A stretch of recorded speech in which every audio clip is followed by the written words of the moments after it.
వెనకబడిన జిల్లాకు నిధులు వరదల్లా పారిస్తాం, పెట్టుబడులు తీసుకొచ్చి అభివృద్ధిలో పరుగులు పెట్టిస్తాం, అదిగో ఉపాధి ఇదిగో ఉద్యోగాలు అంటూ డైలాగ్స్ దంచికొట్టారు.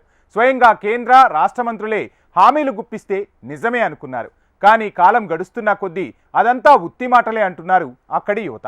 కేంద్రంలో రాష్ట్రంలో చక్రం తిప్పేది మనమే, బడ్జెట్లో కూడా మనకే పెద్దపీట అంటూ ప్రకటనలు గుప్పించిన ఓ మంత్రులారా జిల్లాకు ఏం చేశారంటూ మండిపడుతుంది యువత.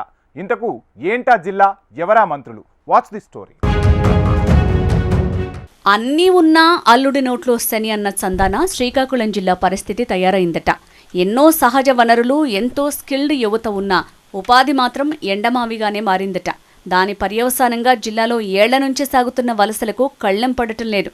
ఈ క్రమంలో ఉపాధి కోసం వలసబాట పడుతున్న యువత సంఖ్య పెరుగుతోంది. ఏటా జిల్లా నుంచి సుమారు 2 లక్షల మంది వలసబాట పడుతున్నట్టు గణాంకాలు చెప్తున్నాయి. ఎచ్చెర్ల, రణస్థలం ప్రాంతాలు తప్పితే మిగిలిన మండలాల్లో పెద్దగా పరిశ్రమలు లేవు. పలాస నియోజకవర్గంలో జేడీ పరిశ్రమలు కొంతమేరకు ఉపాధి కల్పిస్తున్నాయి. కానీ ఏడాది పొడవునా పనులుండవు. ఇన్వెస్ట్మెంట్లకు జిల్లాను క్యారఫ్ అడ్రస్గా మారుస్తామంటూ ఎన్నికల్లో ఆ తర్వాత హామీలు గుప్పించిన మంత్రి అచ్చెన్నాయుడు, కేంద్ర మంత్రి రామ్మోహన్ నాయుడులను నిధులేవి, ఉపాధి ఏది అంటూ సిక్కోలు యువత ప్రశ్నిస్తున్నారట. కూటమి సర్కారు వచ్చి ఏడాదికి దగ్గర పడుతున్న స్కిల్ డెవలప్మెంట్ సెంటర్లు ఎక్కడా అని నిలదీస్తున్నారట. దావోస్ టూర్లో గొప్పగా ప్రకటించిన పరిశ్రమల మాటేంటి అని అడుగుతున్నారు. ఓ పక్క ఉన్న పరిశ్రమలు మూతపడుతుంటే దాన్ని ఆపకుండా కొత్త పరిశ్రమలు అనటం ఎంతవరకు సబబు అంటూ నిరుద్యోగ యువత ప్రశ్నిస్తున్నారట. స్థానికంగా చేపల వేట ఆశాజనకంగా లేదు. దీంతో గుజరాత్ తదితర రాష్ట్రాలకు వలస వెళ్తున్నారు. గంగపుత్రులకు జట్టీలు, పోర్టుల నిర్మాణం పూర్తయితే వారికి స్థానికంగానే ఉపాధి దొరికి వలసలు పోరని ఆశిస్తున్నారు. పచ్చని ప్రకృతి, సముద్ర తీరంలో జిల్లాలో టూరిజం డెవలప్మెంట్కి మెరుగైన అవకాశాలున్నాయి. ఆ మేరకు బడ్జెట్లో నిధులు కేటాయించేలా చర్యలు తీసుకోవాలని జిల్లా నేతలను కోరుతున్నారు. అభివృద్ధిలో వెనుకబడ్డ సిక్కోలు జిల్లాకు ప్రతి బడ్జెట్లో కేంద్రం ఏవేవో వరాలు ప్రకటిస్తుందని, ప్రాజెక్టులు కేటాయిస్తుందని మీరు చెప్పడం, మేము ఎదురు చూడటం, తర్వాత బడ్జెట్ చూసి నిట్టూర్చటం సర్వసాధారణమైందనే టాక్ వినిపిస్తోంది. ఎన్డీఏ ప్రభుత్వం టీడీపీ మద్దతుపై ఆధారపడటంతో బడ్జెట్పై ప్రజల్లో ఆశలు ఉండటం సహజం. కానీ జిల్లాకు అనుకున్న మేర న్యాయం జరగటం లేదని పెదవి విరుస్తున్నారు ప్రజలు. ఇంజనీరింగ్ చదువుకున్న యువత ఉద్యోగాలు లేక ఇళ్లకే పరిమితమవుతున్నారని, కొందరు ఉపాధి కోసం వలసలు వెళ్తున్నారని వాపోతున్నారు. డబుల్ ఇంజిన్ సర్కార్తో అంతా అభివృద్ధి అంటూ పదే పదే గొప్పలు చెప్పిన కూటమి నాయకుల మాటలు తేలిపోతున్నాయి. కాలం గడుస్తుందే కానీ అభివృద్ధికి నోచుకోవటం లేదని వాపోతున్నారు అక్కడి జనం. వెనుకబడిన ప్రాంతాలకు ఏడాదికి 50 కోట్ల గ్రాంట్ ఇస్తామని గతేడాది జూలై బడ్జెట్లో చెప్పిన కేంద్ర ప్రభుత్వం ఈసారి అది కూడా ఇవ్వకుండానే మొండి చేయి చూపిందని ఆవేదన వ్యక్తం చేస్తున్నారు. జిల్లాకి ఏమీ ఇవ్వకపోగా ప్రమాదకర అణు విద్యుత్ కేంద్రం పనులకు ఊతమిచ్చేలా వికసిత్ భారత్ 2047లో భాగంగా న్యూక్లియర్ ఎనర్జీ రంగంలో ప్రైవేట్కు సహకారం అందిస్తామంటూ బడ్జెట్లో ప్రకటించడంతో అందరిలోనూ ఆందోళన రేపుతోంది. రణస్థల మండలం కొవ్వాడలో 1208 మెగావాట్ల సామర్థ్యం గల 6 అణు రియాక్టర్ల ఏర్పాటుకు 2017లో టీడీపీ హయాంలో 2079 ఎకరాలను సేకరించారు. జిల్లా అధికారులు రూపొందించిన విజన్ 2024-29 డాక్యుమెంట్లో జిల్లాలో పారిశ్రామిక, గృహ అవసరాలకు అణు విద్యుత్ కేంద్రం ఏర్పాటు చేయాల్సిన ఆవశ్యకతను పొందుపరిచారు.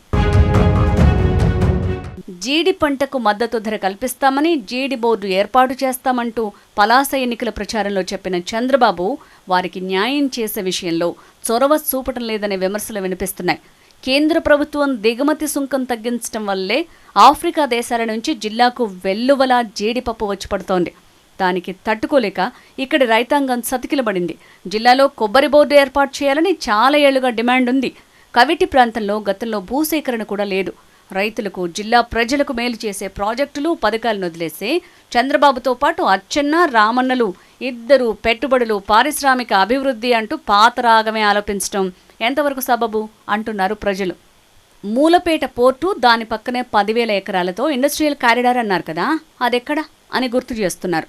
పారిశ్రామిక కారిడార్ ఏర్పాటుకు సంతబొమ్మాళి మండలం నౌపడ ప్రాంతంలో ఉన్న 10,000 ఎకరాల ఉప్పు భూములను తీసుకునేందుకు కేంద్ర ప్రభుత్వాన్ని ఒప్పించే ప్రయత్నం చేస్తున్నారు. కేంద్ర ప్రభుత్వం బడ్జెట్లో జిల్లాకు మొండిచేయి చూపిన టీడీపీ నేతలు చాలా గొప్ప బడ్జెట్ అంటూ కీర్తిస్తున్నారని విమర్శలు వస్తున్నాయి. ఎన్డీఏ ప్రభుత్వం రైతు పక్షపాత ప్రభుత్వం అంటూ వ్యవసాయ మంత్రి కింజరాపు అచ్చెన్నాయుడు ఆకాశానికి తెస్తారు.